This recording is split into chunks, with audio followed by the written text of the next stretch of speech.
Okay. It's called oh boy. Here we go, guys. All right. So it's Tuesday night. Always a little dodgy. Hopefully Eric will be checking in. DJ Ricky. Jason's probably busy, but I put it out there for him. And one of these days we'll get a surprise visit from Selena. That would be nice. So anyway, I'm guessing, hey, is that Jimbo? Is that Jimbo there? JK? What's the story, man? What's up? Yeah. All right. So, yeah, I don't know. I'm just sort of riffing, excuse me, at the moment. But, last couple of days, and I don't know if anybody will have caught my news broadcast, but um, yeah, there's some stuff waiting to happen in the wings for Connecticut that's going to be pretty ugly, maybe uglier than any other state in the nation. That possibility does exist. So I'll try to allude to these ugly things that are going to happen in Connecticut during the broadcast. It'll kind of depend upon also who shows up. But this Ramirez case, the woman who killed two police officers in a head-on collision back in July, there is more to that story to be told than one can imagine. And it's a story that will reveal what I'm calling Connecticut's evil flower. Pretty amazing. I'm going to go, like I said, kind of dancing around a little bit, but I just want to say we can complain all we want about how the government goes out of its way to help illegal aliens, but this will be on a scale all by itself. And just to be even more derivative and more obtuse, I'm going to refer to when the government offered a job training program, made a big deal out of this. And you want to know how much money they set aside for how many people to train? 8. That was it. 8 people. That was their big job training program back then. It's just like when there was a $25 break on the income tax. I mean, it's stuff like this where I would just hope that people, screw the government. Yeah, well, okay. And who's gonna pick up the garbage? Who's gonna fix the roads, right? Who's gonna, I don't know, catch the criminals, because there are criminals. I guess you could say do-it-yourself government. There's an idea I hadn't thought of. DIY government. We should look into that idea. I think that might have some merit. Any Kahoozy. So I'm guessing, DJ Ricky, you are out on the road. That would be my guess. Anyway. All right. So this evil flower will be found to have many toxic features to it. And I think any self-respecting, tax-paying resident of Connecticut will be thoroughly insulted by what will probably be revealed. So maybe I'll just let that part stand, but we'll come back to it, whoever gets to show up. There's some other parts to this. There's some bad people that run this state. That's all I'm going to say. And yes, I'm going to rant again on Stephanie Thomas. So I would say I would modify some of my comments about her by saying that she's dumb, but not too dumb, which means she's capable of deceit, capable of doing things that break the law, capable of working with people when you come up with workaround solutions that help you not get into trouble with the law. I might be referring to the election machines. That is a possibility, but there's more to the story than that. And while we're on more to the story than that, I just want to tell you another piece here. In Connecticut, we continue to remain in the dark as to how many illegal aliens are on the voter rolls in the state of Connecticut. Now, before I try to get at that number, I will tell you, based upon my own research, that I put the number of illegal aliens in Connecticut somewhere in the 100 to 150,000 range. And I can tell you others who have studied it want to put it at a much higher level. Could it be 200,000? Possibly, because look, if you get up to 300,000, you're talking about 10% of the state population. When you get to a level like that, you're going to start to notice there are a lot of, well, shall we say, unusual looking people hanging around. Now, for what it's worth, this is just one data point, one tiny little itsy bitsy teeny weeny data point. So there I was heading for the Home Depot in East Haven, just off of 95. And it turns out that there's an informal spot where day laborers gather. Now, you say day laborer, I say illegal alien. And in the past, these things, especially in Stamford, you had a place like this near a railroad track. There could be 15, 20 or more people. I'm sorry, illegal aliens looking to get day work. And invariably, somebody would pick them up pretty bad. In any event, if you go by that spot now, that number has decreased significantly. And going back to the Home Depot in East Haven, there were maybe 3 or 4 sitting around hoping somebody would pick them up. That's a small number, okay? But I will just add, it's only a matter of time before ICE will figure it out and get them too. And on the subject of ICE, yes, we have reports. There was action in Danbury on 2 separate days where a number of illegal aliens, not a big number, but some were picked up by ICE. And you had some of these idiot people who thought they're doing a good job coming out, screaming at them, taking pictures, etc., ad nauseum. And then they also picked up some other illegal aliens in Stamford. So, okay, we'll say every little bit counts. The warning in the news that there'll be a mass revocation of temporary visas on the order of 200,000 people, that's good news too. But I need to see it happen. Yeah, that's right. Sure. Well, the police, I don't know about police. It would have been ICE. As we know, the police are not supposed to help out. Now, what would be the,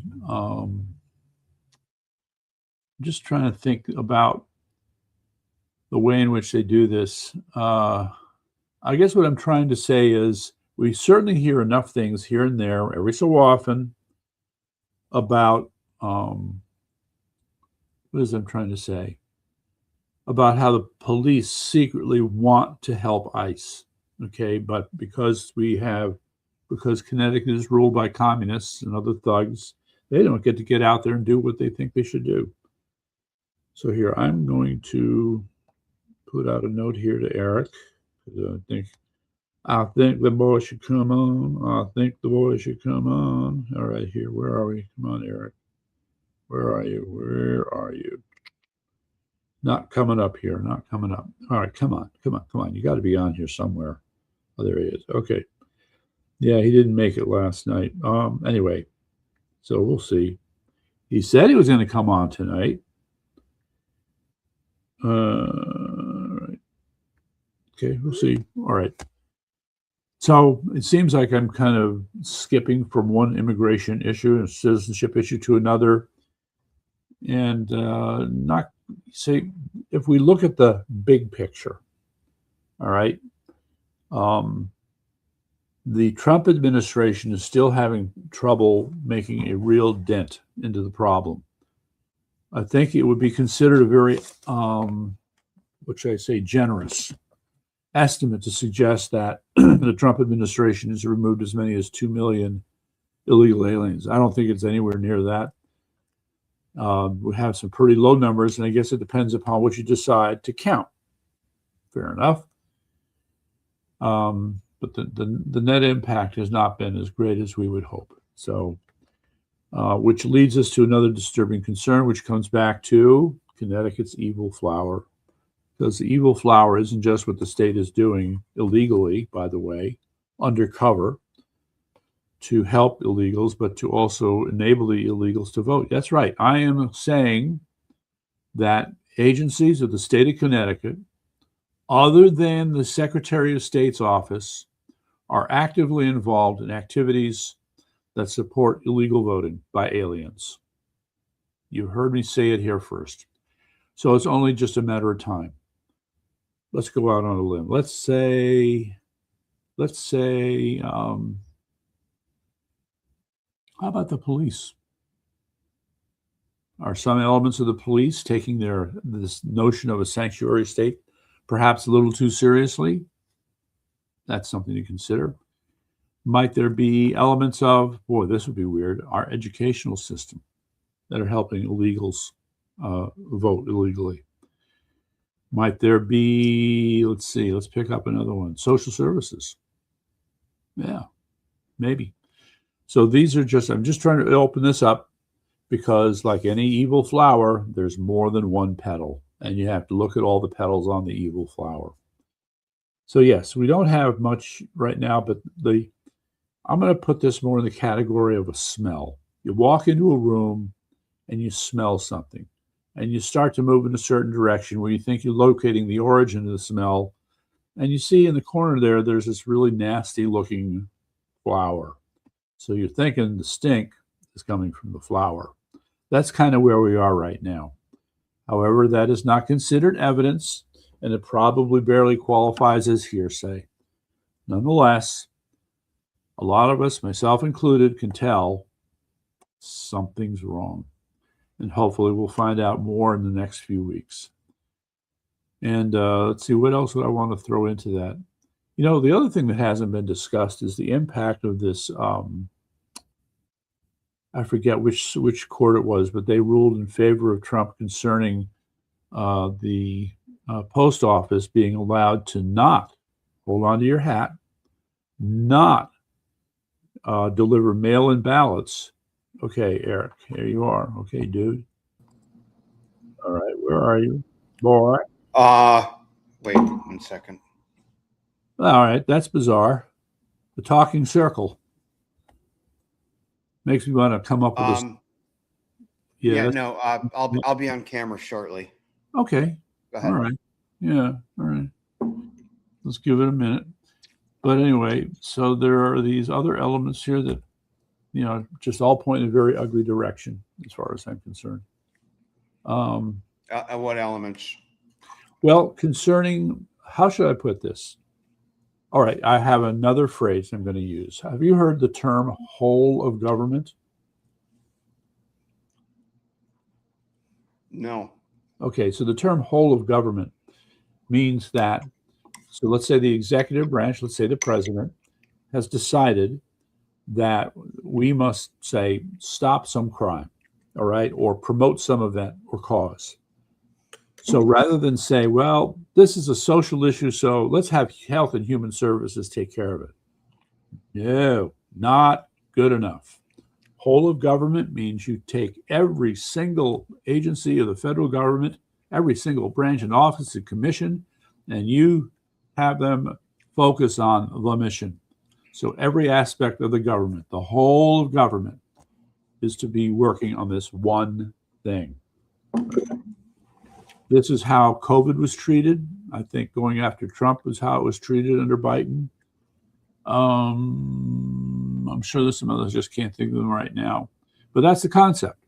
So I'm going to take that concept now, and rather than talk about the federal government, that's right, I'm going to talk, Eric, about the Connecticut state government.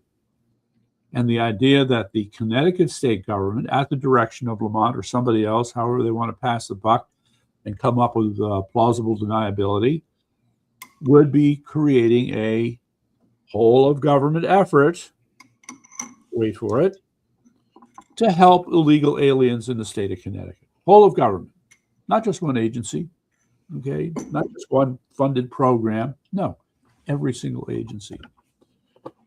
Is that what we're waiting to find out? Is that the iceberg that we're talking about? I think that's been the agenda all along. Well, I mean, you'd have to be Ray Charles not to see it. Yeah. Well, I haven't heard anybody talk about it. Nobody has suggested the concept of a whole government effort to help illegal aliens in the state of Connecticut. Again, the point is, it's not just the whole of government. The media is complicit in it too. Okay, but the government is the one that has the money to apply to this issue. And if they're deciding that they're using all that money, I understand that, but the media is also being used as an apparatus for messaging, controlling the message, sanctioning what the government does is basically gospel. And you're a weirdo if you think otherwise. In other words, the media is not really doing their job, or the job that they're supposed to do. They're basically running defense or interference for the state. Yes, well, I would like the term to be a little more precise. That would be the liberal media, because I believe we're the media too, however small we happen to be. Okay, qualifier. When I say media, I'm talking about the cookie cutter news operations like News 8, News 12, and all of the, the state operated media. Mm-hmm. The Connecticut Mirror, the Hartford Current, all of the what is that? The conglomerate of news organizations owned by Hearst. Yep, and the community newspapers. Yes, there's 30 of them. Okay, so I would say independent media is probably a more when we're referring to people like yourself or independent journalists and stuff like that, independent media organizations are the ones that are essentially holding the government's feet to the fire. Yeah, such as it is. Did you see that thing that Reese did with Lamont a few days ago? No. Yeah, so I think Ricky sent it. Ricky, you sent it to me, right? So it was a short clip, and it all looked kind of pathetic.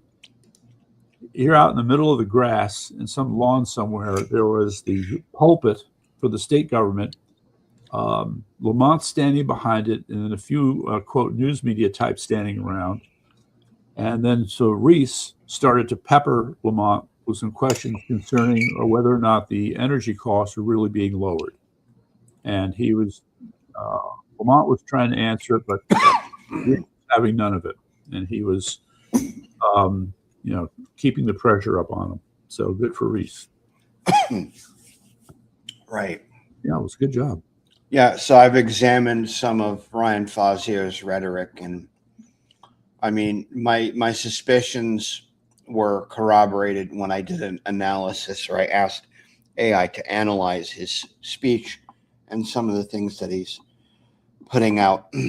And basically, let's see if I can find it here. Mm-hmm.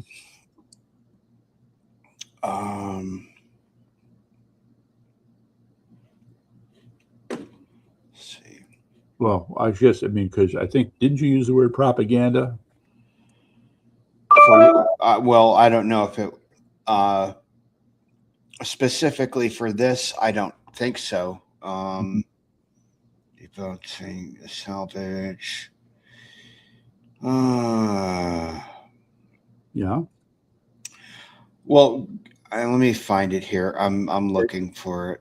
All right. So while you're doing that, I just want to just a heads up for the audience. Yeah, we'll get to talking about this stuff with the bonds, U.S. bonds. We had this statement not only by Treasury Secretary Scott Bessent, which took a lot of people by surprise, got Ray Dalio very upset, but then it was. Oh, God forbid you get Ray Dalio upset. Well, they're different kinds of upset. Okay, this one. Part of the problem was that the announcement did not mean that they were going to actually do this, but they intended to do it. And in intending to do it, they think they were running it up the flagpole to see who saluted. And Ray Dalio most definitely did not salute. And more importantly, Scott Bessent has a person who he considers his mentor named Druckenmiller. It was Stephen Druckenmiller. And he was very critical of the suggestion that America would do this huge, quote, bond buyback intervention. So, but I mean, I think Ray Dalio was correct when he pointed out and said, this is a sign that we could be heading for a bond crisis. A bond crisis means we're having trouble paying off our debt.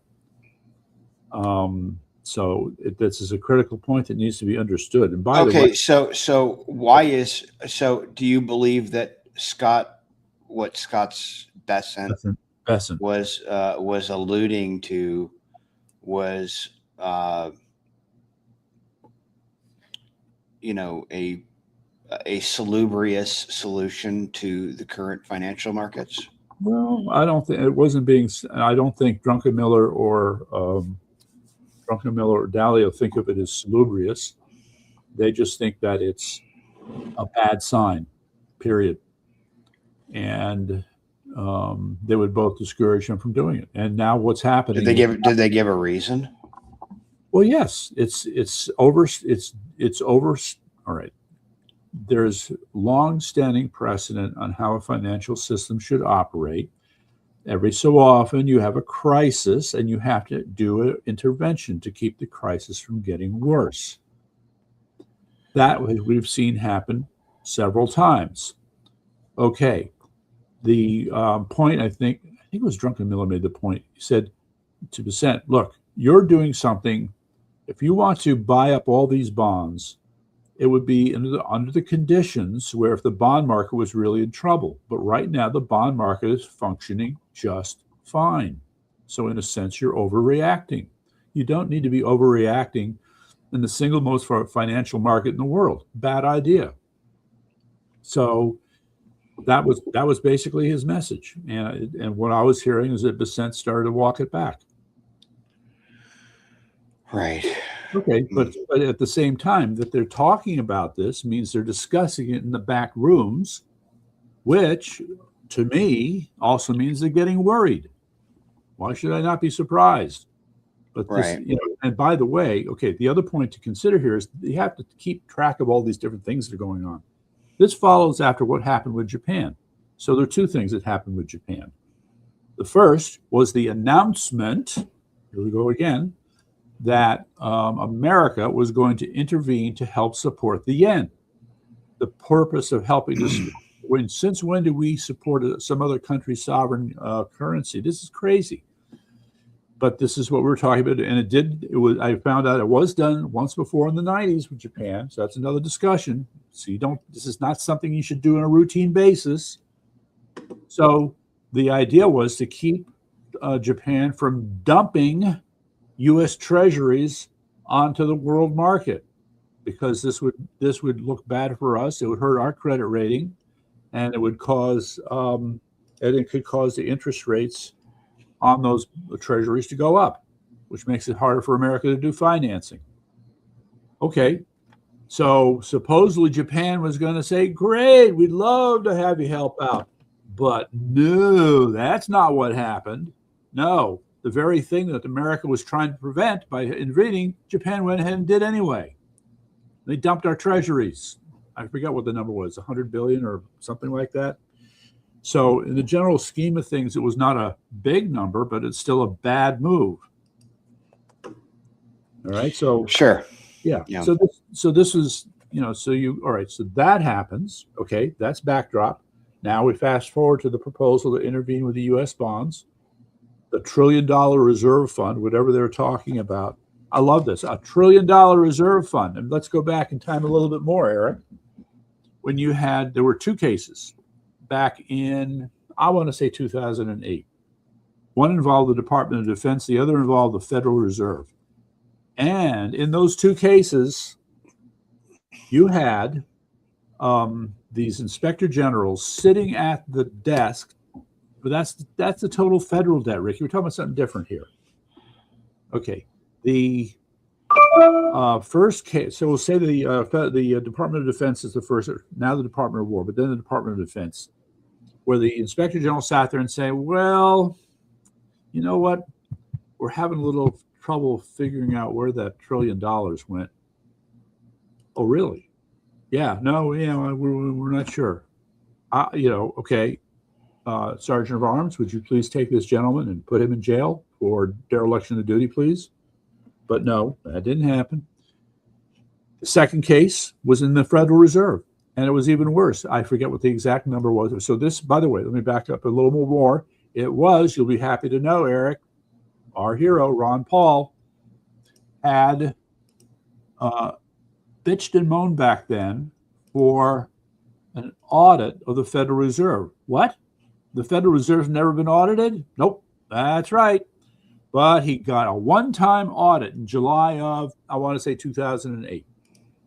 I may have the dates wrong. We'll have to check. But there was a one-time audit, and when it sat down and happened, you had the Inspector General there looking at whoever was taking the information in to be informed that, well, the Federal Reserve here, there's about $2 or $3 trillion we've lost track of. You don't know where it is? Yeah, no, we don't. Same problem. Why wasn't he arrested? Why weren't these people put? It just blows my mind how shocking information like this, which you would think would be a huge import, would lead to some kind of serious action. But nope, that's not what happened. Okay, so we have these. Back what 15 years ago, whatever. So do you believe that we'll see any accountability at all from any of these bad actors at all, ever? Oh, that stuff is water under the bridge as far as I can tell. The issue is what's going to happen now. And I'll tell you what I want to believe. What I want to believe is this: we will all be saved in the nick of time, whatever that looks like in a case like this. That's what I want to believe. Could the nation go kablooey and have our financial markets collapse? Yeah, it could happen.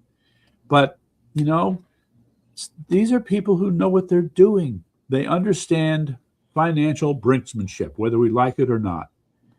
And so, if that's true, if what you say is true, yes, then why are we in a crisis currently, or moreover, why do we continue to seem to have to perpetually get into crises for which we seem to have to constantly be averting, or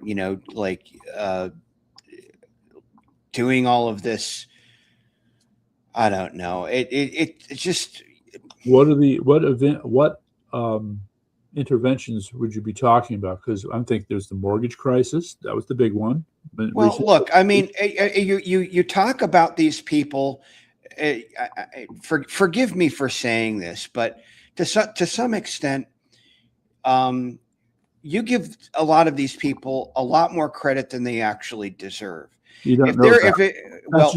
That's just your opinion. Okay, well, let me continue. Are you a financial expert? Do you understand how the financial markets work? No, but I know common sense, and I can fucking read. Okay, yeah. So I'm not stupid. So what? I'm not stupid, and it's all these Yaleys, all these Harvard people, and all these people that go to these institutions of higher learning that are constantly fucking this country up, fucking the financial situation, and in turn, fucking the rest of us. Okay, so would you like me to continue and list a litany of things that you seem to enjoy ignoring? Like what? Well, look, you talk about these, you deify these people as if you call them experts, right? Well, if they're so-called experts, then how come they do not have the fortitude of the foreknowledge or the clairvoyance to be able to look at X plus Y equals Z, or consequences, like if we do this then that, if we do this then that. I mean, with all of the supercomputers that we have and all the AI algorithms that you could plug into all of these machines and have it predict maybe 10 or 12 or 100 or 1,000,000 different outcomes, it seems to me that these so-called experts would employ this technology that we've become so fond of, and that we would be able to navigate our way through these economic shoals. But apparently, no, it doesn't seem like these experts can do any of that sort of thing. Okay. And so the reason why is A, they either don't know how to, or B, they're completely incompetent, or C, they do it deliberately because winners and losers get somehow sorted out, sort of thing. And they're the winners. And when I say they or they're the winners, I'm talking about the people who have their fingers on the scales, who can control, the mechanism that is the financial system or whatever. Okay. The they to which you're referring need to be separated into two distinctly different groups. The first group is Congress. Okay, understand that there is a relatively small handful of people within Congress who are responsible for the mess that we're in with respect to federal debt. These few people are the ones who have the experience and the capability of keep pushing spending to higher and higher limits, which they know they shouldn't do, but they do it anyway. The second group, which may have some connection, but they're not in the room there, they're not making the spending decisions, that would be Wall Street, okay? Scott Bessent comes from Wall Street, all right? He's not a part of Congress. And so what's happening here is Congress is becoming so irresponsible that the executive branch is increasingly under pressure to intervene, and hence the things that we're hearing from Scott Bessent. Yeah. Okay. Look, I mean, I come back to the same thing. We have supercomputers that can take models, climate models, weather models, or tectonic. None of them have ever been correct. Go ahead. Well, sure, but yet there's the Old Farmer's Almanac, and then there's the Almanac, or the Farmer's Almanac. I think there's actually two different ones, and I think it's the Farmer's Almanac, not the Old Farmer's Almanac, that has tended to actually be able to forecast the weather patterns quite accurately and quite far out. Now, I don't know what they're using or how they do it, but and they seem to this particular almanac, I guess, is like 80 to 90% accurate. 70%. Excuse me? 70%. Well, still, that's pretty damn good. Mm-hmm. Now, I don't know what they're using. I don't know how they're doing it, but it seems to me, for example, I think like even the military has studied to some extent. Well, they study nature. They've also studied the cultures, in particular the Native American cultures, who were able to figure out by reading, I guess, some of the calling cards or the signs that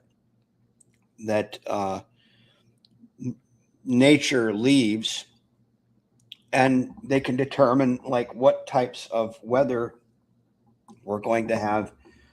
And I'm guessing maybe, I'm just poking my finger into the air here, but I'm guessing they're probably using some of the ancient, and it's not what I would call, it's science, but it's science through observation. So in other words, like moss tends to grow on the in the shade and on the north side of trees, north sides of property, etc., and so forth. So that's like a very academic example of looking at something where you can determine certain things and whatever. So, or maybe the way some animals behave. Maybe there's cues that animals give that indicate that there's going to be severe weather patterns, days, weeks, months, outside. I think the weather models that we currently have now, and what I mean is, like, you have a weather app, or you have you listen to or you watch the weather on News Channel 8 or whatever. I think that they are looking at what I would call they're not predicting. Well, they are, but they can only predict the patterns like 1, 2, or maybe 3 days out. But even that's not entirely accurate. When you look at the almanac, they plot out weather prediction week by week through the winter. Huh. Yeah. Yeah. So it seems to me that if there's like you said, 70% accuracy. So what industries are tied or tethered either directly or indirectly to weather? So you got the food industry, you have, Agriculture. yeah, you have agriculture, but there's plenty of other. There has to be several other industries that are tethered to. Shipping, the maritime. Yes. You don't check the weather. You don't go out before you check the weather if you've got a boat, buddy. Oh well, amen. Yes, absolutely. I'm always looking at weather windows, like infinitely more now than I've ever been. But so, and when I was sailing, a few years back, you'd always have to figure out like time, weather windows, and all that kind of stuff during the summer months. But in the Northeast, the climate or the weather tends to be a little bit more temperate and predictable. Generally speaking, you have more localized like weather systems than you do like massive weather events. I guess probably the one exception to that rule would be the hurricanes or the low pressure systems that develop off of the west coast of Africa, make their way west to the United States, to the Caribbean, and then move up the eastern seaboard.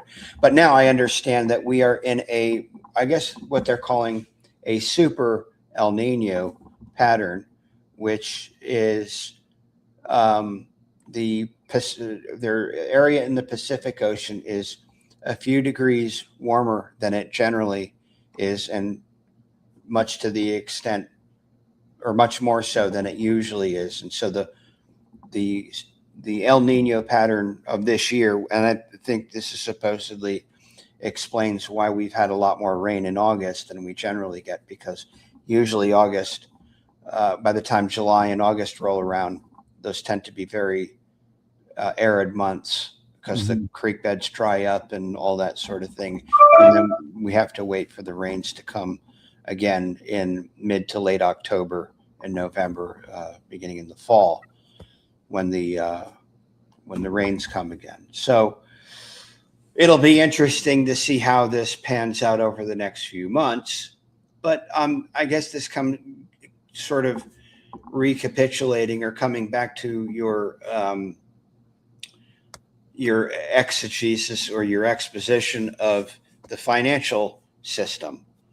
Going back to like what Scott Bessent was saying, or what we should do, and Ray Dalio being upset about what Scott Bessent either said or wants to do, and that sort of thing. I mean, Ray Dalio apparently is also a good at predicting markets and finances. Would you like to comment on Ray? Yeah. Are you aware of his 3 debt cycle model? I think I heard it last year, but I forgot what it is. So what it is, it's he tracks 3 key things in his judgment: productivity, change in productivity over time, the short-term debt cycle, and the long-term debt cycle. So the short-term debt cycle would be like, say, 2 to 5 years, and the long-term is going to be like 15 to 30, something like that. And so these are sinusoidal patterns on a graph. And so you track the increase and decrease in the amount of long-term debt over time. And you track the increase and decrease in short-term debt over time. So what will happen is these, and I'm sure Ricky would dig this if he ever shows up, was there are places where the peaks, the 2 trials will meet, and debt will rise to a record high because you have both short and long-term debt. Right. And then where they meet at the bottom, all right? And then everything in between. And then productivity tends to just be a straight line. So he looks at where the debt trends would also intersect together with the productivity line. But productivity is a whole other discussion. So the point I want to make here is the point where we need to be suspicious. And come on, Ricky, I want to give you this. This is going to be the greatest conspiracy theory of all time if you can just get here. I know, Rick, you got to get in here, man. Yeah. Okay. So here's the conspiracy theory. I guess I get to repeat it. In September of 2019, Mr. Dalio was quoted as saying, "My chart says," what's this? What is my plan? We got to grow our way out of this evil empire. That's what we got to do. Anyway, so in September, he said, "My chart shows that the long and term debt cycles are going to converge in a most disastrous way in February of 2020. Okay, so far so good? Yep. What happened in January of 2020? COVID. That's right. And what a funny thing. So, at about the time that those debt cycles would have coincided, what happened in March of 2020?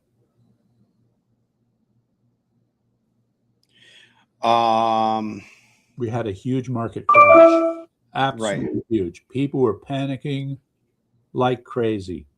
Okay. Well, okay, hold on. So here's what I don't know if this theory is true, but because Trump had announced before COVID actually happened that he was going to raise tariffs on China. And so China's response to that was the, no, wait. I think his announcement of putting tariffs on China was well before COVID, like 2 years.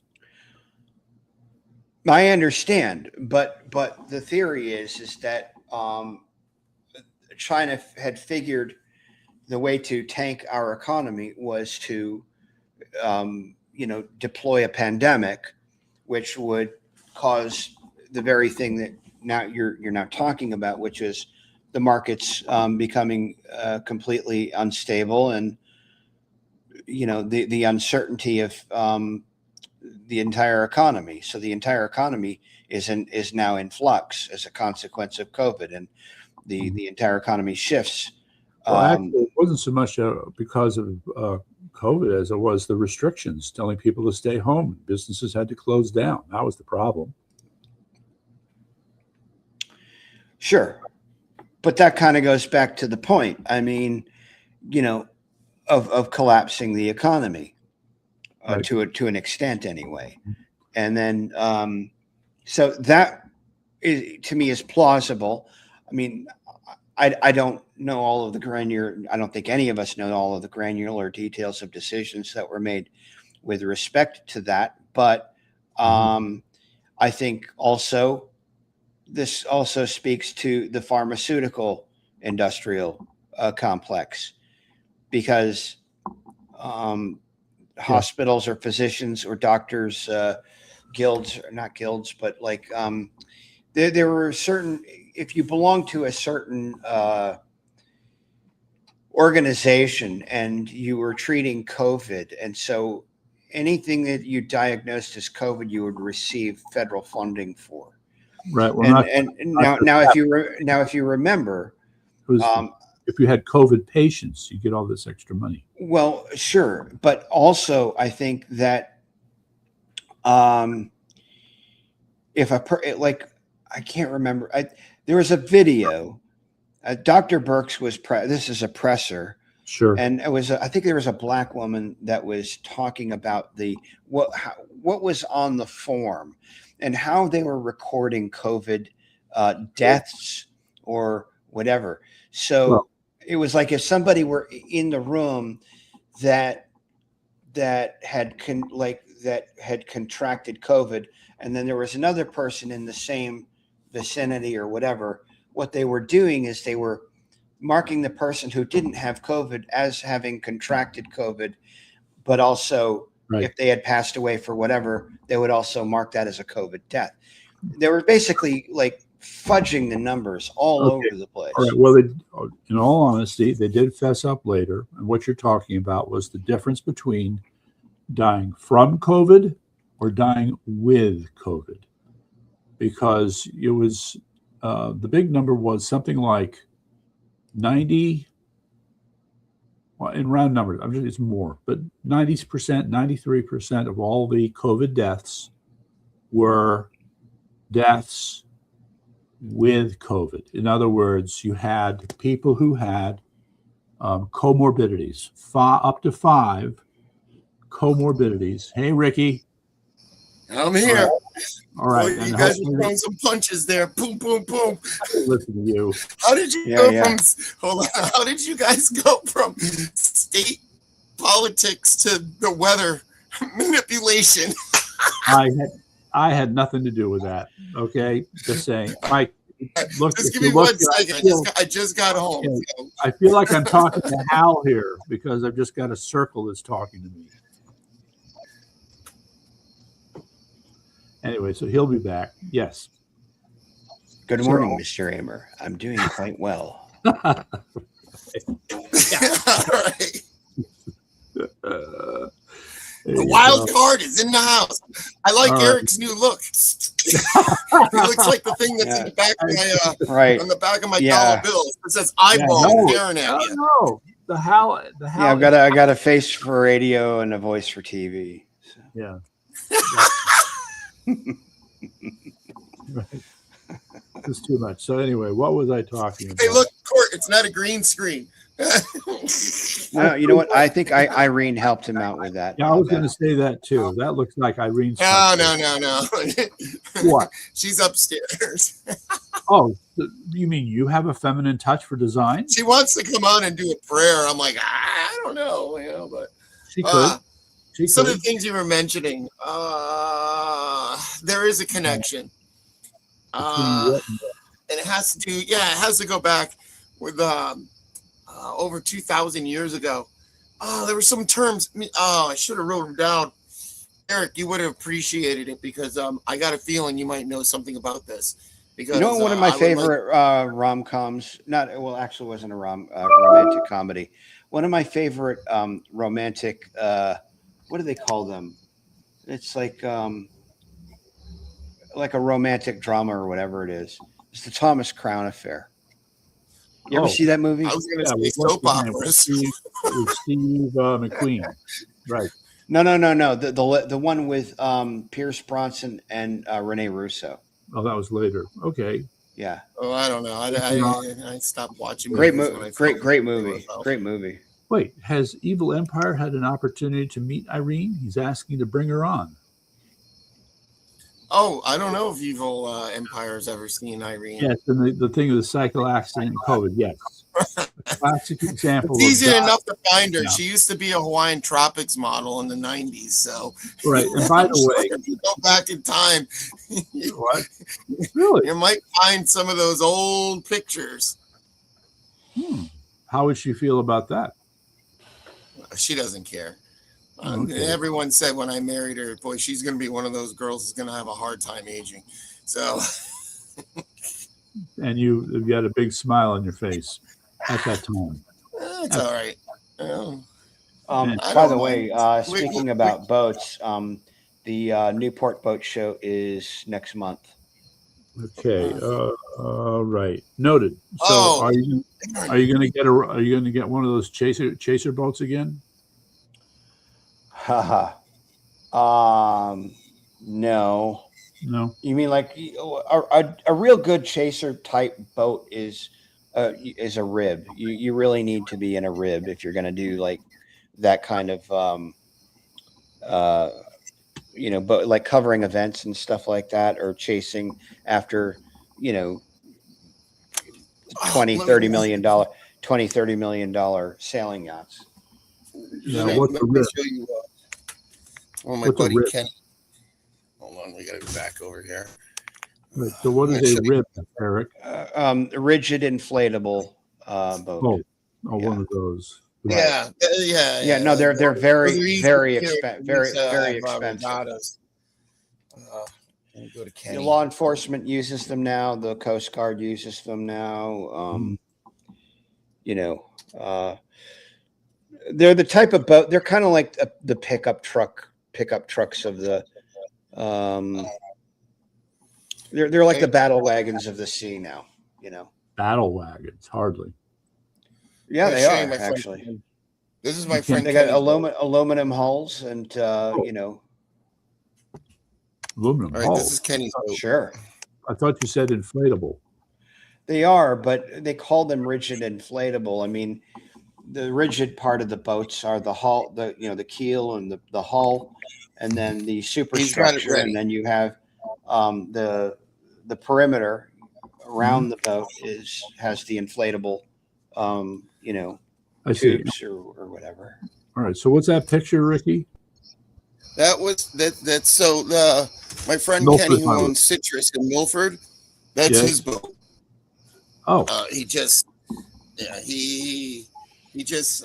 did a whole bunch of work on it. It looks really good. He can go from Milford Harbor to Port Jeff in 5 minutes.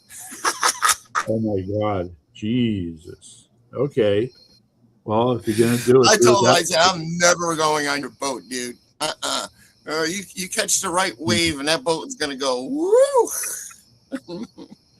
Not that we get waves that big. It's not like you're out in Florida. Yeah. You know, the sound is pretty calm. By the way, I just found out that the Long Island Sound was actually a river back in the day. Huh. Little things you just find out. Before the And then when the ice glaciers melted, it this is how the Long Island Sound was formed, according to their. Well, yeah. So Long Island is actually a glacial end moraine, and so the icebergs, before they receded, they were like bulldozers, and so like Long Island Sound, basically. They also told me East Rock over here was an old. So the deep. That's why the rock is straight up and down. It just there actually is tectonic. There is tectonic activity here in the Northeast. Yeah, I think there's the New Madrid fault line, which is in Ohio, was one of the most violent earthquakes. I don't know if it was actually recorded with instruments, but you can look it up. The New Madrid earthquake. When was this violent earthquake? Let me look it up, and I'll tell you in a second. I always find some of this stuff. Yes. Fairy tale stuff. What, the New Madrid tectonic plate? What? Some of this stuff.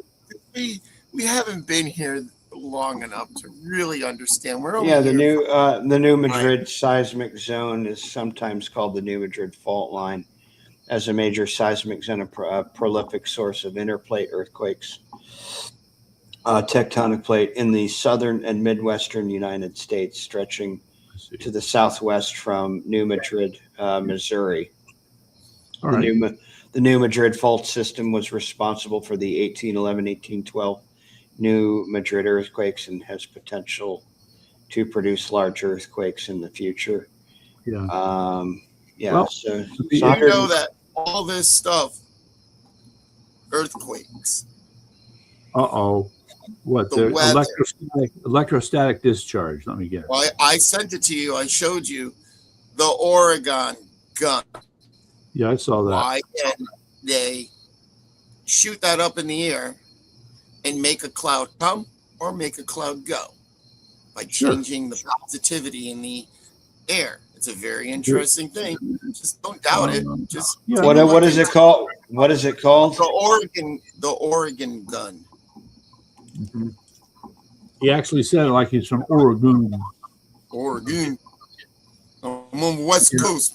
Oh, okay, so we're talking about weather modification. Can we get out of the weather modification thing? Because I've talked about this many a times. It's a boring subject. All right, okay. Because remember, what did they do? What was the name of in Vietnam? What they call it? Operation Popeye, because they controlled the weather.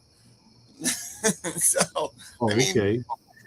Don't think that they No, don't no. have Are you these talking tools about that are- in Vietnam? That was local, but it didn't work as successfully as most people think it did. You're talking but about then, cloud seeding and when that sort of thing. First of all, and what that do can you only think be you're done seeing that's localized. happening now? Why do you think all the crazy weather? It's not crazy. I think it's just a matter of cycles. I think weather goes through cycles. Well, We there's have always cycles, and they usually run in 7 years. 7 years so of our something, seven we years have of cold, 7 years of warm. I remember in the 90s when I used to go water skiing on Lake Housatonic out there. It'd be 115 degrees. No one was going, "Oh my God, global warming." Nobody was saying global warming. They were, well, dude, look, what was it in there? for 100 years they've been predicting either another ice age or there's going to be like just the doom and gloom. It's the fear porn people. I don't Oh, mind yes. Here we go. I'm not Harp again. Here we go. Harp and DARPA. Harp and DARPA. Yeah, Oh, I said that in there. I said DARPA, HARP and DARPA. yes. Look, I would like to actually okay, so HARP and DARPA and whatever. I would like to actually see in any example of those things done on, let's say, like in a small scale that actually could genuinely affect weather. Epstein Island. Yeah. Really, I don't. they had a storm sit on it for 3 days, so they could destroy a lot of evidence. You don't need a storm to destroy evidence. It's just silly. Oh Yeah, boy, that's oh right. boy. I don't want to go into the deep and dark things. About Court reminded me the other day, and I sent them the stuff about the Hampton children. And I don't know if Court listened to that girl and her talk, and it's quite disturbing. Okay, but Yes. this all goes hand in hand. Now, we got to go to the religious side of some things here. They are draining the United States dry for a reason. Mm-hmm. I see you. I can see you, Court. No, Hand on the forehead. I got. When you say they, It's a controlled demolition. And what they want to do is, this comes down to their New World Order. So kind of pay very close attention. This is a Reader's Digest version of what I'm going to say. What they're ultimately going to do is destroy the dollar, which you have seen. They created the dollar. They destroyed the dollar. Now they want to get you on a digital currency. Once they get you on the digital currency, there is no way for you to be able to buy or sell without having a digital ID. The cameras that are all around are all connected. That's all connected. And their final play to get everyone united to go into this is going to be a fake alien invasion. They've said it. They wrote it in books. It's all there. And they're following through. And the general population is not that smart. They don't get it. They can't even read. They don't even know how to handwrite. And I mean cursive. Mm-hmm. I'm working They can't on it. spell. You want to know why they can't spell? Their phone does it for them automatically. Mm-hmm. Okay, I digress. Evil Empire's on a tear here. So first he's got to bring up HARP, then he's got to remind us about DARPA, then he's got to talk about North Carolina having one of the richest amounts of rare earth. Yeah, I mean, then he's got to remind us of buy gold and silver, and then of course we top it off with Operation Blue Beam. Blue Beam. Yeah. That's where they're. You got to remember in the 90s. What was it? Bush. Was it Bush 1? Yeah, it was Bush 1. He kept talking about it all the time. New World Order, and there will be a new world order, a one world run under one rules of laws. This is where I'm saying it's some of this biblical and some of this is cult. Okay, and it's pretty obvious. You can see it. They're poisoning your water. They're poisoning your food. I mean, half the people that are eating McDonald's or any of those fast food, that's not even real food. Somebody posted a picture of themselves eating McDonald's, and what was all the comment? So if they're poisoning the water, fluoride. They're putting fluoride, which is a byproduct of aluminum, in your water. All right, hold on. Well, fluoride. So this is the problem I have with a lot of this stuff. It's like if all of the systems are being compromised, most of these people that are some of the bad actors in actually allowing this to happen are also going to be basically they would be killing themselves. Mm-hmm. It's kind of like the whole pilots. Like, why would pilots spray stuff into the atmosphere when they know full money? Listen, some of these people will do anything for money. And this comes back to the story of Rome, where they made the homeless people become police officers, and they have nothing to lose. And look, I've never been in denial about like geoengineering. I know that happens, but I just don't like two things can be true at the same time. I don't believe that. I don't believe that it's happened. Like the geoengineering thing is happening quite on the scale that people believe, or some people believe that it is happening. Now, what I will say is that that I do believe the collective human consciousness can actually have deleterious effects on like atmosphere or climate or whatever. In other words, what is prevalent in human thinking? So if, let's say, you have a large cross section of people that are really depressed or angry or upset or whatever, that will usually manifest itself in some way in nature or in whatever. So what we're seeing is an effect of human consciousness manifesting itself in nature. I don't think that we have these machines where people are turning dials and calibrating this and doing that. I think that cloud seeding and making clouds, first of all, you have to have rain clouds in order for there to be. In Dubai, they have admitted you could. I saw all of this stuff. I look at all of this stuff. It's real. It's real. Yes, but it's not imaginary. It's not like Mr. Rogers' Neighborhood with the little puppets and stuff. Okay, hold on. So again, two things can be true at the same time. In order for you to compel cloud or initiate or get clouds to give rain, there has to be clouds present or moisture present in order for that to happen.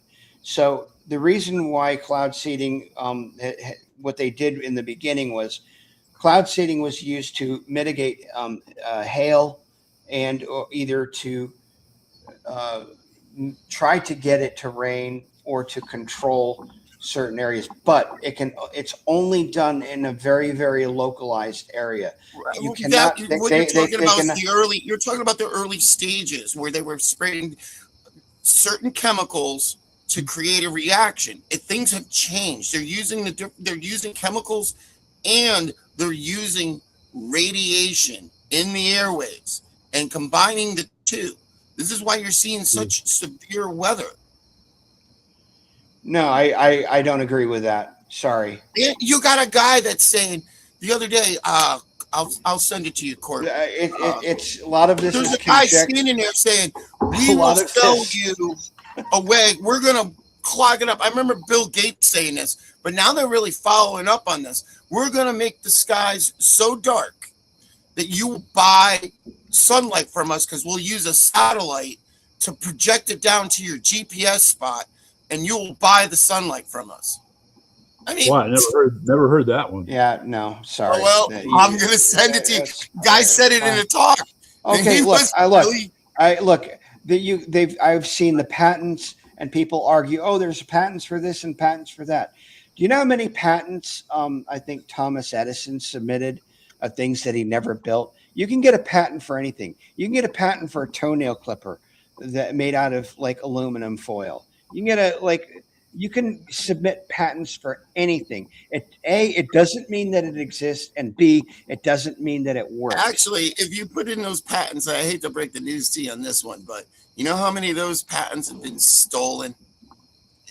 If you ever come up with a great idea, never patent it, number one, because the government will steal it from you, period. Oh, not just the government, but your competitors. Sure. You know, perfect example was talking about this. I was talking about this the other day with someone that, you know, it's so easy to just drop a copper bar. Why don't you explain this? Why do hurricanes never go below?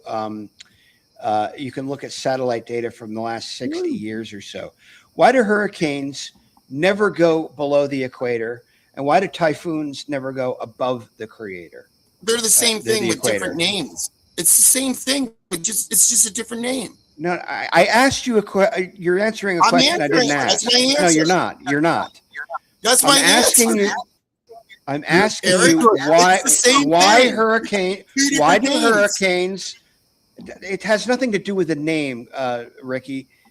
Why do hurricanes never go below the equator? All right, then explain to me what's the difference between a hurricane and a typhoon, and then I'll give you an answer.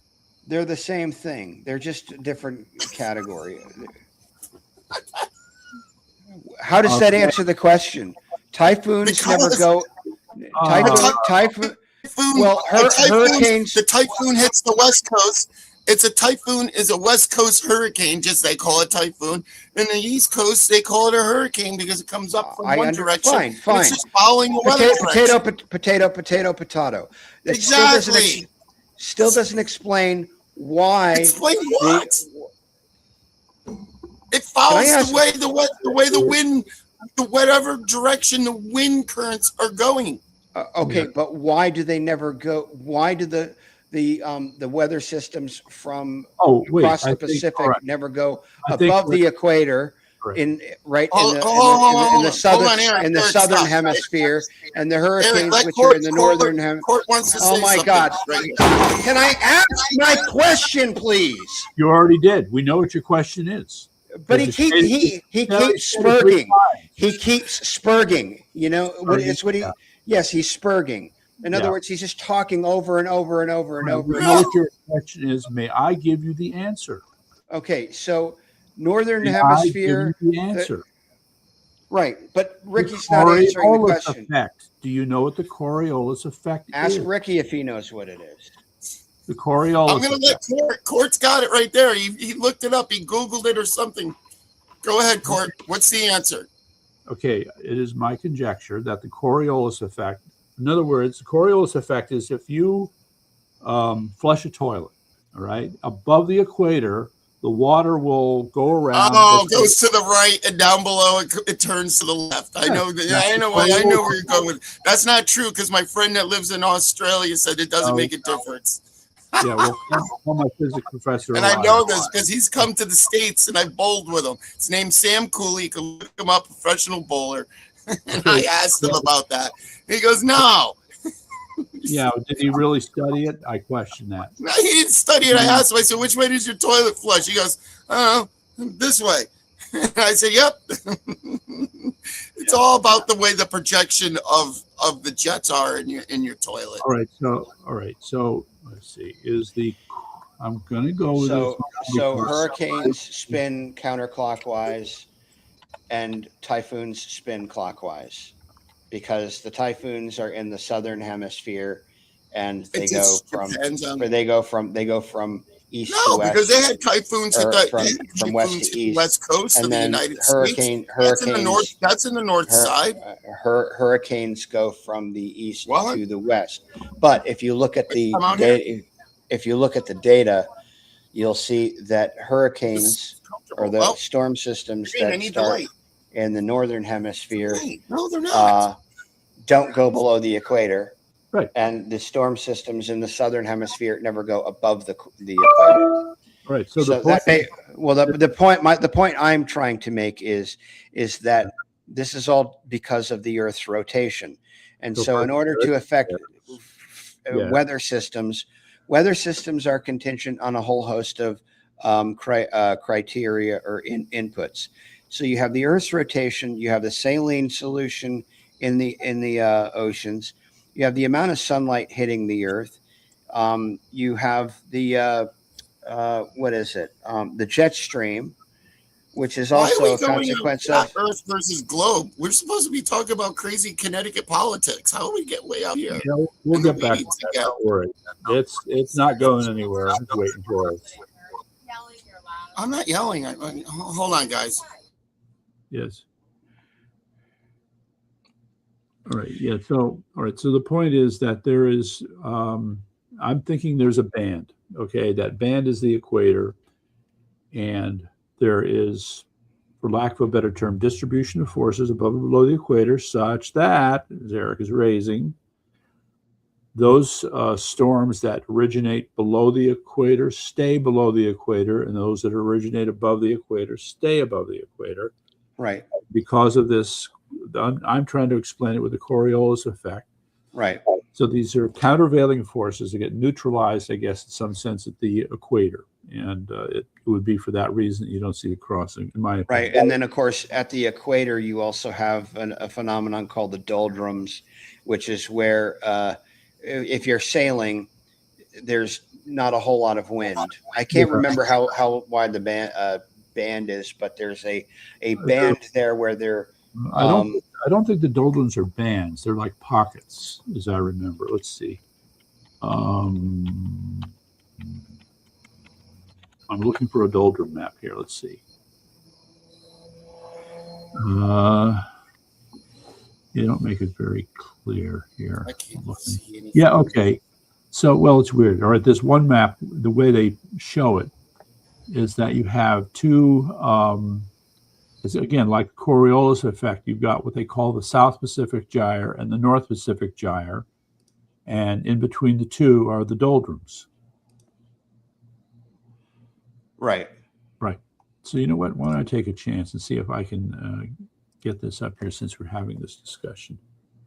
All right. So, but it sounds like this, pings on the same problem. We're having fun digressing, but don't worry. Remember, we're going to talk about the evil flower. That's Connecticut. That's right.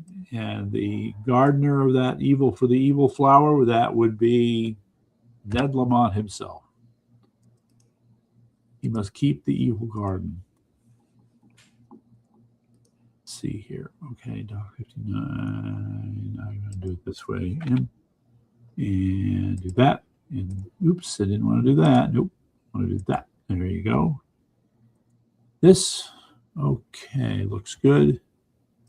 There's that. This, and get you out of the way. And where did it go? Over here. And boy, it'd be nice if it was a faster way to do this, but this will do. This will do. Right. Come on, it's almost there. Almost there. Where are you? Why are you a little? Yeah. Yes. Okay. I think this is interesting, frankly. And We need to bring Ricky back from the abyss of, being the abyss. He wants to bring you back from the I abyss. lost you guys. Yeah, no, we're still here. We're still here. Okay. Am I on twice? Wait, why am I seeing myself 3 times here? What's going on? Well, I don't know. That sounds like a you problem. Yeah, No. I think it is. Hold on. I'm going to reset and come right back in. All right. Okay. All right. So in the meantime, can you see the map there, Eric? 1 second. Yeah. Okay. There we are. Yeah. Okay. So it's so what the impression I get then is that the doldrums is kind of a contained region. And this would be different from the pattern that you would have for the trade winds. So the trade winds, I guess, are part of this is in Pacific, but there's, I think a similar idea would apply to the Atlantic. Let's see here, is Ricky trying to get back in on the action here? There you are. Okay. I'm back. There we go. We're all good now.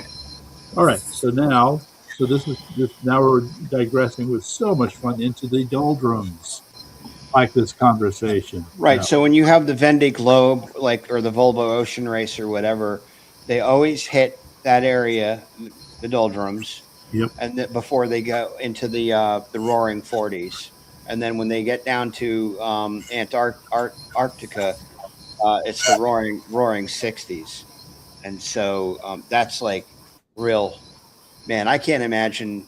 I can only imagine being caught up in that type of wind. Yeah. Oh, yeah. Well, that's where all the fun is. That's where the action really begins. Yeah, Cape Horn.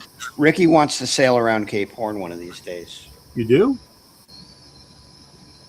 Ricky? I never said that. Oh, okay. Yeah, you did. I didn't say that at all. Stop lying. Yeah. Yeah. No. You know what lies? Television lies. There we go. No, it's like Archie Bunker, Television. So the I like that one. yes, it's so Evil Empire can't leave this alone. Tell me a hurricane that happened below the equator. All caps, exclamation marks. The point is, these concentrations of wind originate either in the southern From hemisphere Africa. or the northern hemisphere, but above the equator. What about formaldehyde? What about What about it? Is that something you can like wipe your girlfriend, knock her out with? You put it on her face and knocks her out. Well, you'd be preserving her, I'm afraid. Yeah. No, that one. Yeah. that would not be a winner. When was the last hurricane hit Australia? Okay, Argentina. Well, I mean, I thought we were getting like some good stuff about like these are for areas that we I've been don't playing get around with hurricanes. weather tonight. Yes, for somehow this has become the Did you hear about the bridge that they spent $2 million on and it collapsed, and now they got to spend $3 million to fix it here in Connecticut? Which bridge You was talking that? about the one in Wallingford? Yeah, I think that's the one. Because I went down Route 15 on yesterday, and all of a sudden I'm like, "What are they doing?" And they had the whole highway on that side closed, and they had us redirecting into the what you would call a head-on traffic on the other side. I wonder if that's it, because I mean, it was bad. I'm like, traffic out in Meriden and Wallingford right now, if you've been out there, is stupid, retarded. Right. Well, since I can't resist, that would be the one place where you would not find Ned Lamont campaigning. Yeah. Did the guy Mr. Roll up your sleeves. What's going on here? Ned Lamont. He's Right, gonna. The funny thing is, he's so stupid. He's gonna win again. Well, if he wins, it's not because of him. It's the voters that would vote for him. And there are enough stupid people, more than enough. Well, anyway, so here's the thing. For what it's worth, I just want to, since our politics moment here, we know that we're really upset about the Democrats, Democrat Socialists of America, penetrating the Democrat Party, right? Anybody? Well, that would be like the hens taking over the Duckville. Yeah, and we're given the impression that is happening. But then when you take a look at these hens, they tend to be of a type. They are white. These hens they got kicked out of Gooseville, right? And then they ran to Duckville, and they said, "Please take us in, please take us in." And the duck said, "Okay." And then little by little, the hens took over and then made the ducks go to war with the geese over at Gooseville. Huh? Isn't that interesting? What does this sound like? Oh, but no, there are plenty of hens out there fighting too. Ah, you dirty little nasty little. Yes, you got the chief hen. That would be Hassan Piker, right? Yeah. And Al Saeed, that other guy. Anyway, yeah, those are hens. They're in there. They're doing it. So anyway, what was it? Let's see. It was a design by one of the DEI hired architects. How old is that bridge, Ricky? Do you know? I have no idea, but I mean, it's got to be there since they built Route 15. Oh, So it's an old bridge. Route 15 changes from Merritt Parkway to Wilbur Cross Parkway all the way out to Wallingford. And, right, but obviously, whatever happened on that bridge was devastating for them to actually just shut off a whole road as fast as they did. Something was happening with that out there. The infrastructure is going to fall apart. I mean, come on. That particular road was never designed for the type of traffic it carries today. Ah, okay. That would be the factor. And yes. So let's see now. Evil Empire says, as a Trump voter, after what he did, I'm giving up on politics and buying ammo and gold and silver. Okay, keep us posted. And what kind of ammo would you like to get, sir? 30-06, 22, sort of a mix of bullets. No, I heard what you read there. Yeah. No, I'm disappointed. I'll talk about Trump for a minute. I voted for Trump in 2016. I fell for the trap.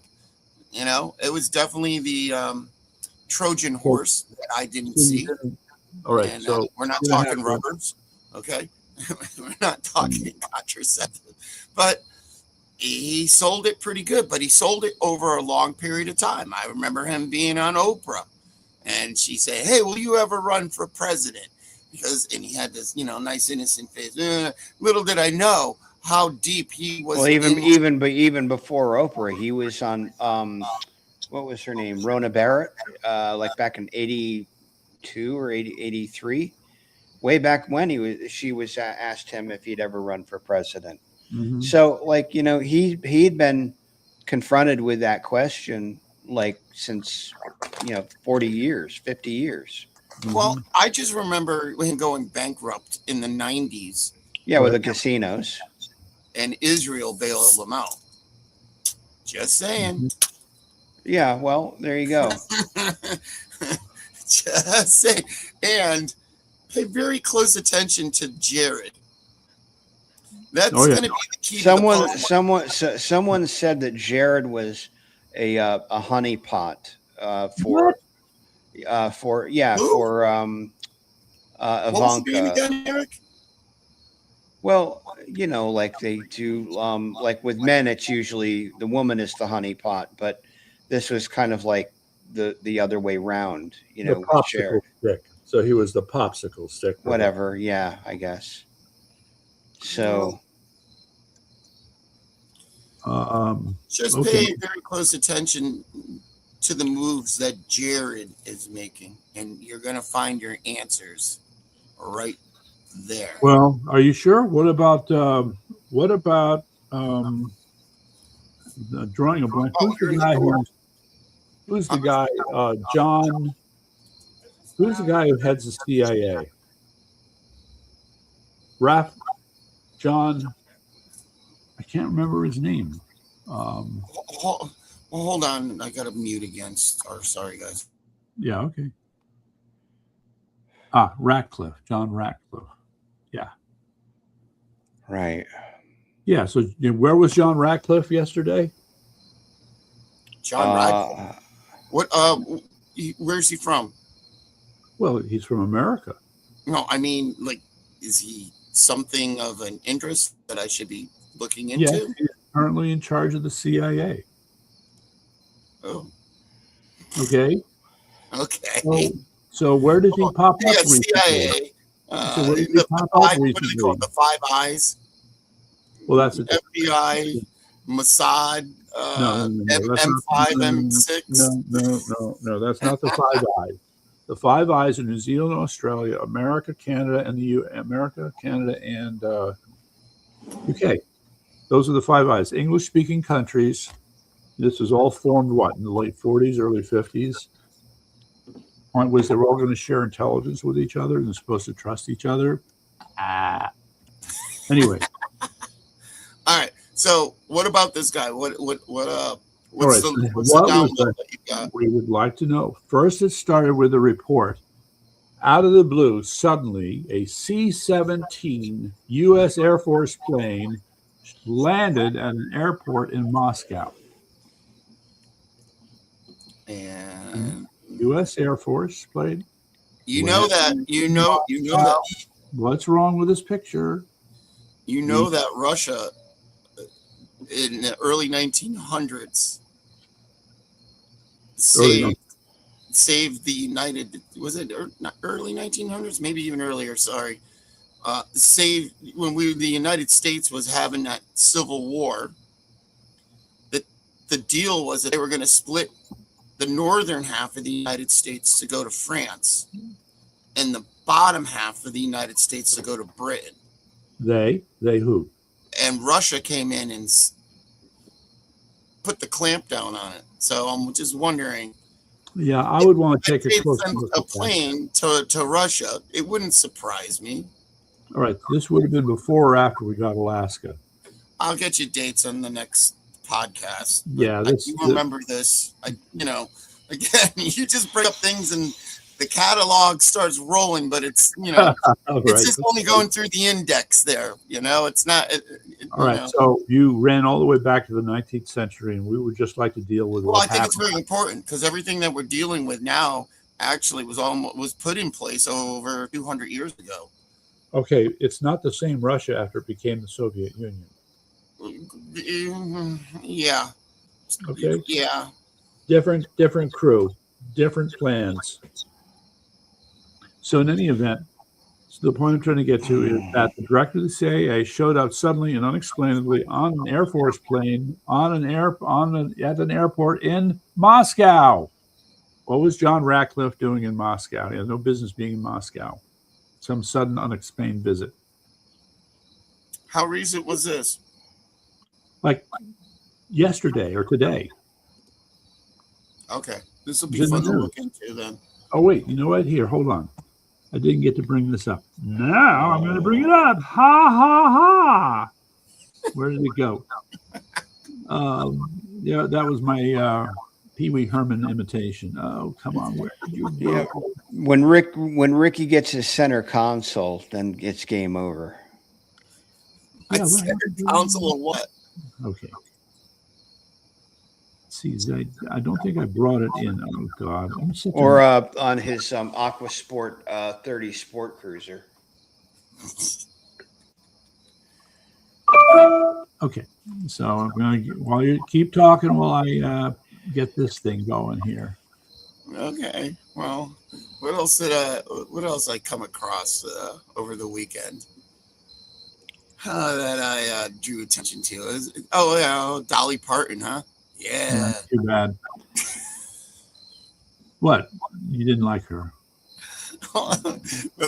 She was always such a sweet girl. Wigs and had the fake boobs. Those were not real. I think they were. So there.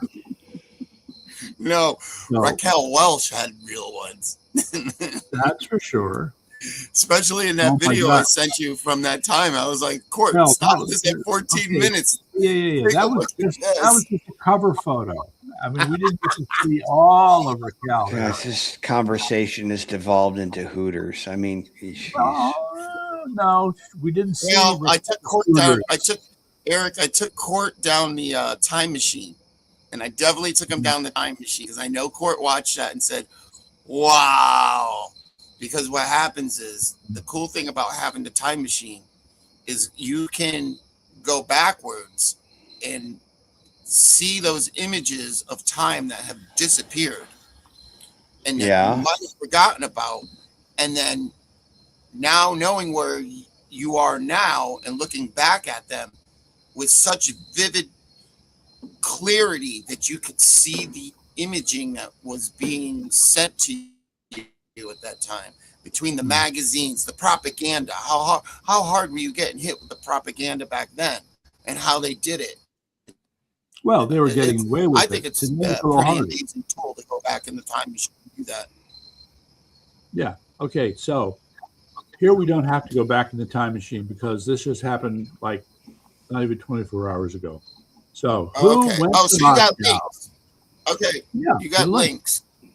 Who went to Moscow? All right. I mean, I can't click them. It's not going to work. But the libertydaily.com, U.S. Air Force 17 makes, okay.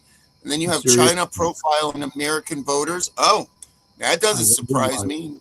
China's oil imports. It's well, Rick's, wait a minute. Yeah, but listen, Rick.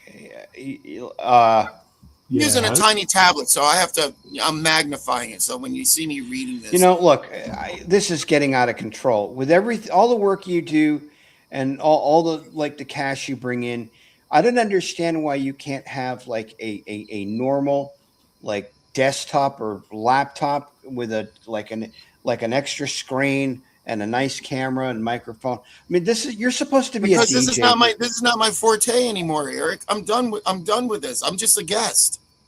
I'm just a guest. No, I'm just a guest. Oh, it doesn't matter. You're going to get set up properly. It doesn't matter if you're just a guest. You have to have a station, Rick, DJ Ricky, please. Right. So shall we? Eric, I used to have a full radio station set up in here and a plug right to KC 101. I didn't even have to go to the station. I could log right into the computer and then be broadcasting on there. I'm done with that stuff. Wait. No. Let me show you something cool, Eric. Watch this. Hold on. Could you take the screen now? Because this thing is really small.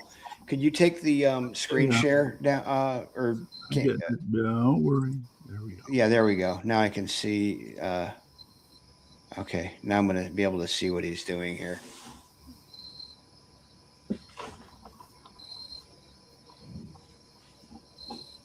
You hear what's going on, right? Oh, by the way, is there going to be any time? I got to look for the next weather window, but I'm going to have to get you to take a data play hooky to Greenwich. Well, that would have to do with this is, Eric? responsibilities. You see this? That's an antenna. That's right. You know how many watts I could pump through this sucker? Probably about 2,000-3,000. $5,000. 5,000 watts, man. And I hit pretty far. And at the end, these are my tuning. All right. So whatever frequency I'm going to use, I can take these and tune it exactly to the frequency that I'm going to be broadcasting at, whether it's FM or AM. Okay. So I do have a lot of experience in the engineering and the other parts of it. And you've had it. Huh? All right. So we need to get Ricky out on a boat. That's what we need to do. But I again, right now, I'm you know what? Ricky would be phenomenally fun on a boat. Yeah, Eric, I'll take a pee off the bow. I mean, aside from that, that's okay. Do that. Just don't get caught. That's all. Nobody around. Oh, I don't know those Greenwich police guys. You can tell he's a boater, though. Sure. Well, he's not. I was. Okay. My childhood was growing. I grew up on Milford Harbor. All right, there you go. All right. So anyway, I lived at Milford Yacht Club as a kid, basically. Yeah, there you go. Well, I didn't spend that much time at the yacht club I went to, but I was there. Yep. I don't know. So, what yacht club was that? All right. Trump is killing our country from within. I would disagree with you most emphatically. No, I agree. How? He's surrounded by 90% of his people that are surrounding him, that are advising him, are a dual citizenship with Israel. 90%? Yes, go look them all up. Marco? Dual citizenship with Israel. Marco? I don't know. I've seen the chart. It's out there. You can look it up. Type it in. See what you get. Because I don't have a computer in front of me. So I'm going to type in Trump advisors with dual citizenship with Israel. What am I going to get? Yep.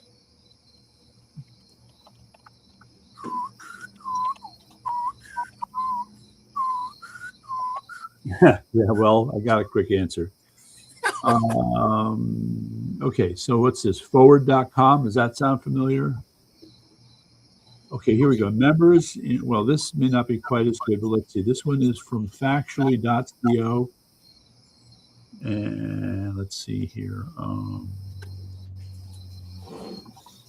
While you're doing that, just remember, it was before there was Israel. I mean, Israel wasn't there until 1948 when they really pushed it. But they already started moving over to that area in 1913. Yeah. And there's a word for it. I want to say it's called Alaya. It's in the Jewish encyclopedia. John, if you can Jewish. do me a favor and look that up very quickly and put it in the chat. All right, so I'm having trouble with this, okay, because when you call somebody, what was that, Jewish sympathizer? I mean, that sounds like he hates Jews. No, nobody hates Jews. Like Jewish sympathizer. It's explain. I have Jewish friends. They're not of that descent, and they're not very happy about what's going on. And Jew is not a race; it's a religion. So who said it was? Actually, you would get pushback on both of those things. Yeah. The concept of Israel, as it is being propagated, is that it is a Jewish ethno-religious state. So you have Ashkenazi, Sephardic Jews. So you have different strains of, I guess, what they're calling Jews. Yeah, but their homelands where Ukraine currently sits. I think some might disagree with that. You can. Homeland for which strain of Jew? Well, it was called Khazaria. I think I would like the applesauce strain, please. Ashkenazi. Yeah, so Ashkenazi is the dominant one. It's, and they made their way here. Immigrated hardcore towards New York. That's why they had it's called the Jewish Mafia. Well, first of all, what year are we starting at here? Well, it started in the early 1900s, right around when Wilson was in. Wilson. Let's see. We need to do a better job of constructing an accurate history here of how Judaism has grown in America. I would agree. All right, so I'm typing. I'm just shooting from the hip tonight, boys. I don't have. You're got home. You're blaspheming. You're blaspheming. Like, where is he? When's he gonna get in? When's he gonna get in? Let's see. But you can look up all this stuff. It's in the Jewish encyclopedia. I think it's called Judea encyclopedia. I think you can buy each book for like $20, and it's very interesting. I give it a 10 out of 10 on the reading. All right, so let me just read you. This I think is a reasonable description of Reform Judaism. The movement began early in the 19th century, 1810 or 20 to be exact, in Germany, with appeals from laymen, that would be Jewish laymen, for an updating of the Jewish liturgy and other rituals.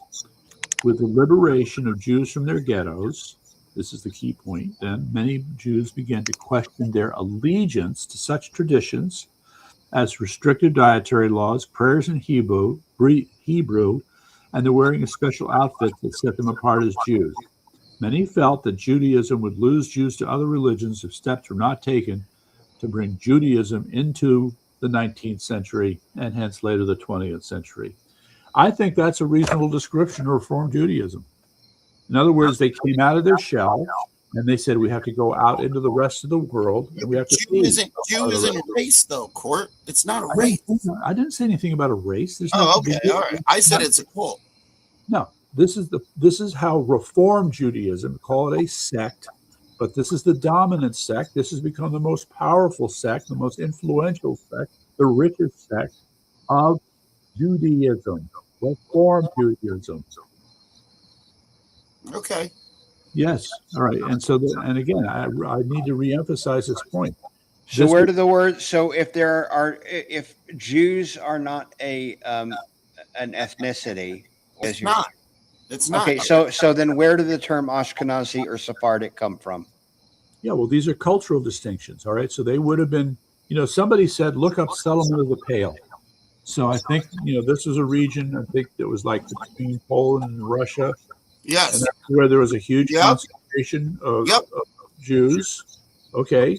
So the thing is, because Jews did not intermarry with other religions, there was, some concern where you began to see some inbreeding especially among the Ashkenazi Jews. And this is what has led to what they call Jewish diseases. Okay. Like Tay-Sachs disease is predominantly Jewish. There's this other liver disease I can't think of, also predominantly Jewish. So you had that as your, these were the developments. And then in the middle of this, they're looking around. Some of them were looking at each other and saying, we can't stay here in this confined area. We got to get out there. And so apparently somehow they were freed, permitted. This is the term I'm talking about in the book. They call it a aliyah. I'm almost positive. What's aliyah? Is that the same as the settlement of the Pale? Where they were to migrate out of the area you're referring to, and there were three of them. 3 different times they had. It's another term. It's in the book.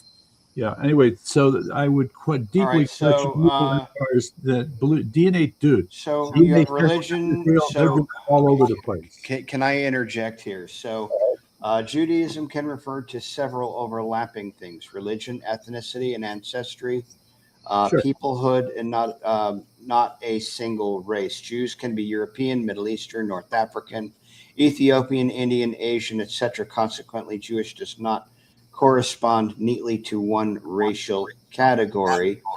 But so the caveat to that is the ethnic ancestry is many Jews share historical ancestry, cultural traditions, languages, and communities. Genetic and historical research identifies recognizable Jewish populations such as Ashkenazi, Sephardi, and Mizrahi. Although these groups are not genetically identical. So then it says the different historical Jewish populations, the better terms are branches, communities, or diaspora populations. Yeah. They arose largely because Jewish populations left or were separated from ancient Israel, Judea. Well, here's the thing. So you have 12 tribes of Israel. So you have the tribe of Benjamin, you have the tribe of Levi, the Levites, right? So and so on and so on and so on. So you could say that those are ethnically those people that have come from those tribes or lineages can be considered ethnic strains of Jews. So I would push back on the idea that there's no such thing as an ethnic Jew because you have the 12 tribes of Israel. Okay, well, because of the 12 tribes, you get into this argument: are you Jewish by blood, or are you Jewish by belief? Well, that's where the Zionist term comes in, Court. Well, not exactly. So Paul actually answers this question, and so Paul's contention was that and this is kind of where Zionism sort of begins to muddy the waters with respect to the human lineage of things. And what Jesus actually initially, but Paul later reiterates the idea that the human lineage of Judaism, well, Jesus contests this. So, for example, he goes to the Pharisees and scribes who were essentially trying to excoriate him for doing the things that he do. And he says, so the Pharisees and scribes said, we be Abraham's seed. And so Jesus basically pushes back and says, well, if you are the children of Abraham, then you should be doing the works of Abraham. So what Jesus was trying to establish is that it wasn't human, the human genome or the human lineage, so to speak, but he was talking about the spiritual lineage, right? That came through, Well, isn't the children of Abraham a bloodline? Well, it is, and I think Jesus was also comes from he's called the son of David frequently, so he's from that human lineage. David had nothing to do with Abraham. Well, I mean, but here's part of the problem. It's kind of like if you're purporting to be part of a bloodline, but you're acting in contradistinction to the laws and the boundaries that God set forth, then you de facto divorce yourself from that human lineage, because the human lineage purportedly and the spiritual lineage that comes through is supposed to be, congruent. But Paul addresses, let me see if I can find what Paul says about this, because this is interesting too. Yeah, well, while you're finding that, how many times have the Jews violated the covenant? Too many times. Okay, so what are you talking about then?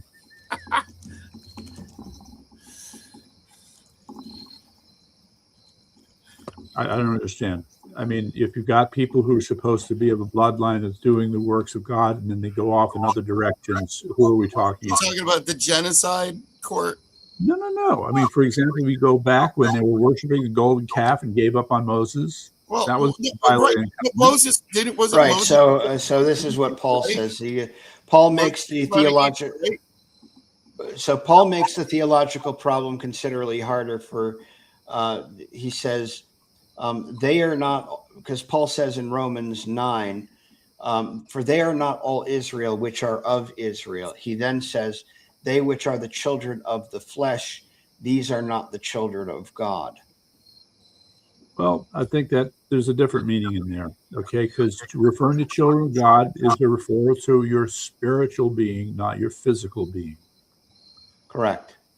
All right. Well, yes, you're right. It does make it more complicated. But look, if you're going to deny the physical side and emphasize the spiritual side, if somebody converts to Judaism but is not of the bloodline, are they not, because of their belief, becoming part of the spirit?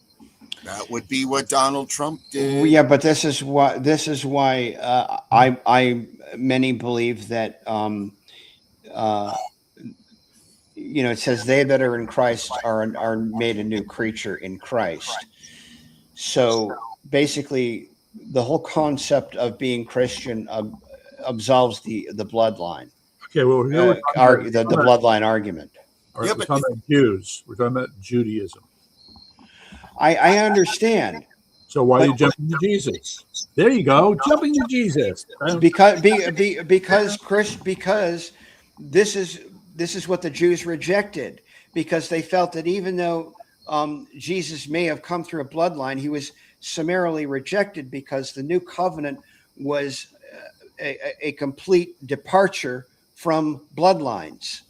All right. Okay. Your point is taken, Eric, but please understand, as I go back here to a point, the evil empire raised, and let me read it. Why do they not allow DNA testing in Israel? evil empire, that would be fundamentally and flagrant. Oh, John, good call.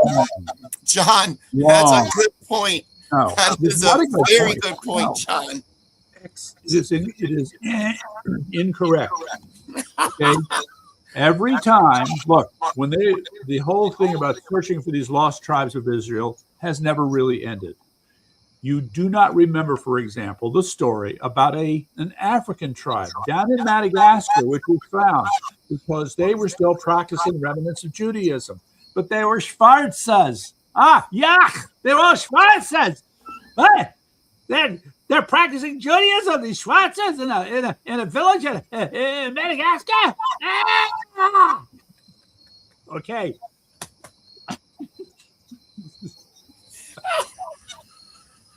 All right. So while some of these Jewish gentlemen were a little upset, you had the other Jewish gentleman who came along and did what? DNA testing of the tribe.